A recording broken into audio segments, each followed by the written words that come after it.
My name is Marci. This is Aisling Mór, our 125-year-old post-Victorian farmhouse. We're not exactly sure. And this is my first YouTube video ever. We're trying to document the restoration and renovation of this house. For our community, Dunedin, those of you that aren't familiar, we're a little Scottish town on the west coast of Florida, south of Tarpon Springs, north of Clearwater. But we love our history in this town. We have a lot of railroad history, a lot of orange grove history. Orange juice concentrate was invented right here in this area. We want to preserve and document this for generations to come, because if you forget your history, you're bound to repeat it.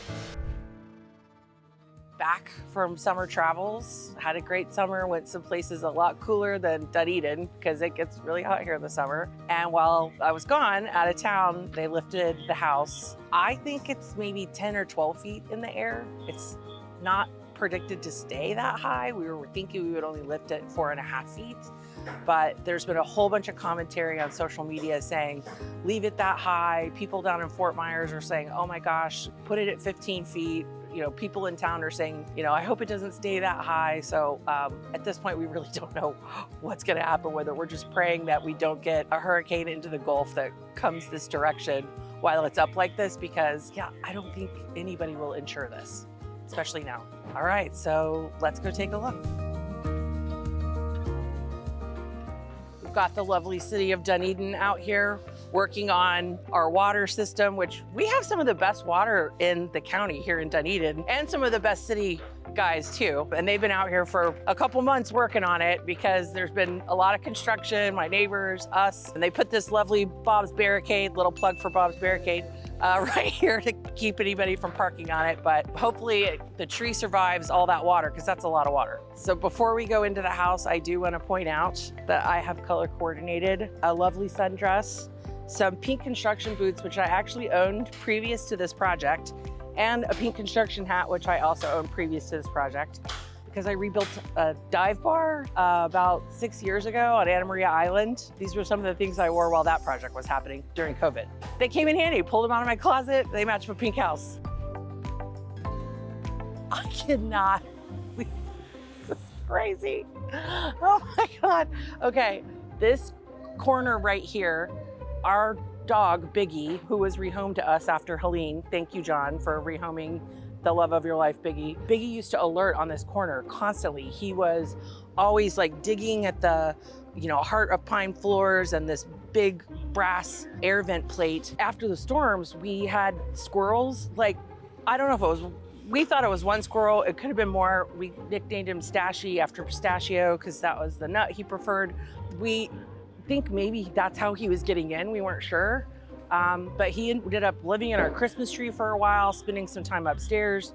And then we got Biggie in January. But look at that opening. So maybe when Helene came through, because water never got in the house, but it came all the way through, like underneath the house, it went back into the garage. And I'm thinking maybe it opened up that air vent to allow these little, you know, creatures, Snow White kind of creatures, to come into the house and live their best lives, because that was happening. Look at this, how they've stabilized the chimney. This chimney is 125 years old, and they have the house up this high and the chimney stabilized. Like, I cannot believe, I thought for sure they were gonna have to destroy the chimney. And of course I was psycho, like, oh, you gotta save the bricks. And that's I think more work than saving the chimney, but I can't believe they were able to do that. You can see these I-beams here. I wanted to comment on these. A few people that are following along social media were like, oh, are you gonna leave the I-beams? They're gonna rust if they get salt. These aren't staying here. These were brought in by the JAS, the company that's lifting the house. And I'm assuming JAS reuses these beams over and over again. They're incredibly expensive, but they're not staying here to hold the house. They were just here, they're just here for the lifting process. And what are these railroad ties? What are these, 6x6s? It looks like a giant Jenga. Like, this might be where Jenga came from. Like, maybe some construction worker created Jenga, because this is, I don't know, this is crazy. My house is held up by Jenga. We got a big pile of sand over here, which I am very tempted to get out like a gold mining pan and sift through and look for treasures. So far, nothing has been reported that's been found except for one little old bottle. And I've watched some other shows of where they were doing some restoration and they found these little old bottles. And I'm thinking, what was in these? Like, was it, you know, like opium or something? Like, what were they doing with these little old bottles? This is the dirt that was excavated. They're shoring up the footers right now. So the whole reason for lifting it and redoing all this is to make these footers more secure. They were here for 125 years. They lasted multiple storms, but they were damaged and they needed work. So we took the opportunity to go ahead and lift the house, get it to what is currently of 2025, the FEMA floodplain, which I believe is 12.5 feet. And the house sat at 8 feet above sea level before. So the thought was we would lift it 4.5 more feet to get us to the 2025 FEMA floodplain. But there's a lot of debate going on right now, like, is that high enough? Should we lift it higher? And we just don't know. We don't have the answers yet. And I don't know how we're gonna find them. Like, I don't have a direct line to Mother Nature. I'm not sure who to call. Honestly, it's disturbing to see the landscaping like this and all of this debris out here. We got away lucky with Helene last year. We did end up losing a lot of the landscaping from the brackish water, but a lot of it survived, and I just don't know if it's gonna survive this. When we bought the house originally, there were a lot of old trees that were dead, but they had vines on them and they were beautiful. But I talked to tree service and a couple other people, insurance companies, and they said you really should remove them in case storm season comes. And so all in all, we've had 12 dead trees removed. A few of them were still alive, but they were like damaged and like a hazard to the neighborhood. But it just looks so different from how it did when we bought the house last May, 2024. The foliage that was here that Webb put in, I mean, he did his own gardening. It just looks so different like this. It's kind of, you know, this wall was covered with ivy. That all died after the storm. You know, there were multiple trees here that had homes for birds. Kind of hurts my heart a little bit to see the landscaping like this. Obviously, I expected the house. This was like the Garden of Eden, and I hope to get it back to that, but right now it's a little upsetting. Hi, this is Marci. If you like historic renovations like this one, please like, subscribe, and turn on notifications. Let's go check out the side and the back of the house. I'm just amazed looking under here at all this shims, like shim, right? That's a shim? Like they just made it fit. I mean, it's crazy. Let's go. We had a question about the heart of pine floors. All my neighbors have said, everybody said, oh, don't let them pull up your floors. There's no subflooring. So what you see, well, this is the deck, but I suspect if we go in a little bit further under the house, you can see where the boards change direction from this way to going diagonal. There's no subfloor. So what is inside the house, the heart of pine floors, there's nothing underneath that. There's no barrier, there's no moisture barrier. There's no insulation, there's no noise barrier. That will need to be addressed because I want to do everything I can to keep those floors. That looks like the old lead pipe that we were told about before we bought the house. We were, you know, told an inspection had been done. We were told there was lead pipes that need to be replaced. That looks like a big mama that's gotta go. We had a water softener system, but yeah, you don't want lead in your water. You don't want PFOs or PFAs in your water either. This looks like where the electric was coming into the house. That makes sense because there was a power pole, oh, there still is a power pole back here between us and the mix on the southeastern side of the property. We were on the original power grid to the city, the same power grid that Meese Hospital's on. So we rarely lost power, and when we did lose power, we were one of the first to get it back. I hope we continue to be on that power grid, but maybe they'll be able to bury the lines. That would be much better, I think, for some of the storms and things like that that come through. But this is where all the power was coming into the house, and it looks like a very nice, I don't think it's a bromeliad. I can't tell what kind of plant is up there. This whole area was old cement pavers and very old bricks. We obviously wanted to save and reuse the bricks for future construction and or landscaping, but it looks like they just threw them in this pile of sand. So I really hope those don't just end up back under the house, because I don't know where I'm gonna find the special bricks that I think were brought in from Chicago in the late 1800s, early 1900s. Oh, look, they saved the fluke. That's interesting. So I didn't know they were gonna do that. I knew they were saving the chimney on the other side, but this fluke is attached to a furnace that is behind that wall. If you see where that vent is up there to the left of the fluke, there's a a room that's like the size of a walk-in closet that you could literally park a small electric car in, and it has the old furnace that was original to the house. And we don't need the furnace anymore because we have central heat and air, but it was never removed. I would like to claim that space back to be able to use it for the primary bathroom or maybe some closet space, but I don't know how we're gonna get this car-sized piece of equipment out of the house. That will be another video. Oh, I'm glad to see this piece was taken off. So there was a brass plaque here that said Captain. We did ask in the strategic demo for certain key pieces to be removed and saved. So I'm glad that our contractor has this and we can reinstall it. Let's go in the garage.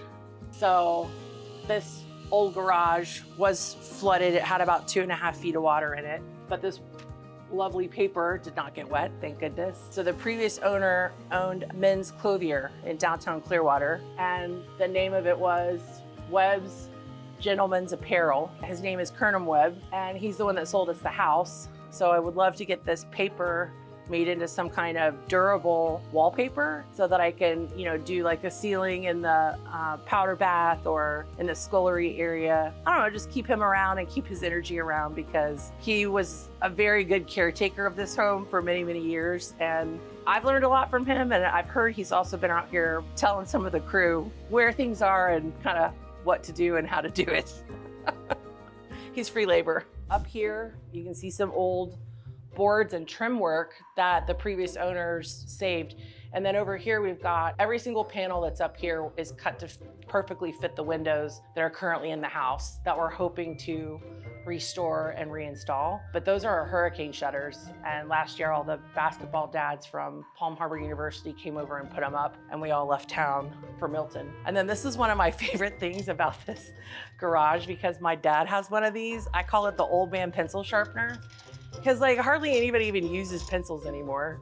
But like every dad, every grandpa has one of these in their garage, because they're always using pencils to like measure things and take notes on their little steno pads. And then I was visiting my dad a couple months ago, and he was like, I need a pencil sharpener. So I'm like, okay, I'll get you one on Amazon. He's like, no, I need the, the crank kind. I'm like, yeah, the old man pencil sharpener. I know what you want, Dad. And I did find another one for him on Amazon. Probably not built like this one. This one's from Boston. Like, how did a pencil sharpener from Boston end up in Dunedin, Florida? I don't know, but still works. We've got a little resin ceramic. This is very heavy. It's not resin, it's ceramic. Eagle, very nautical. Kernum, the previous owner, went to maritime school. And so that's why you see a lot of the captain's pieces, captain's quarters, things like that around. And we saved that too. He was hanging up over the door protecting this awesome space. We're hoping that we'll be able to build a new garage and have it have a auxiliary dwelling unit, which is basically like a mother-in-law suite or a guest apartment above it. We want to age in place, and it's a long-term process, and we're thinking when we're old and gray and we need help, that maybe we could have healthcare people or maybe house help that live on the property with us and enjoy auxiliary dwelling unit space. And before that time comes, it could serve as Brent's son, Connor, could serve as his bounce back housing after school, or home office, or a place for out-of-town guests to stay comfortably. So in the true spirit of trying to recycle and use everything, this wood, which has a V and a W on it, stands for Victoria's Wood. Our boys chopped up this wood last year in hopes to sell it. This is old 80-year-old pine that it's so heavy. I mean, this is just 4 or 5 pieces, but it's heavy because it has a ton of resin in it.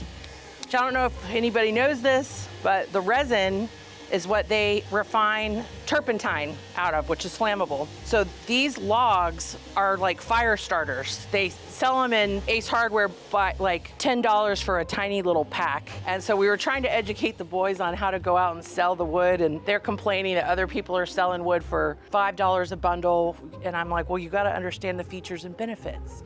Features are, yours is full of turpentine, basically, and accelerator. These are great fire starters. So hopefully the boys will become little salespeople and start earning their keep. I don't know if this is the lily. There were some lilies here that were very unusual that my gardener, Rick, told me about, and I'm wondering if this is them continuing to pop through, but I hope they make it. I know there's a little opening here, but let's be formal and take the gate. Wait a minute. Oh no, the gate's not working. The wall has moved. Let's be informal and go around. So I'm not sure when this sign was made, but it was cracked before all this started. I was gonna take it to my teacher at the Dunedin Fine Arts Center. Her name's Diane, because I'm taking ceramics, and I know she knows how to fix this. She might just try to make me make another one. I'd like to try to fix this one if I can, because I think that one's probably much prettier than anything that is gonna turn out that I would do. These two trees are southern live oaks.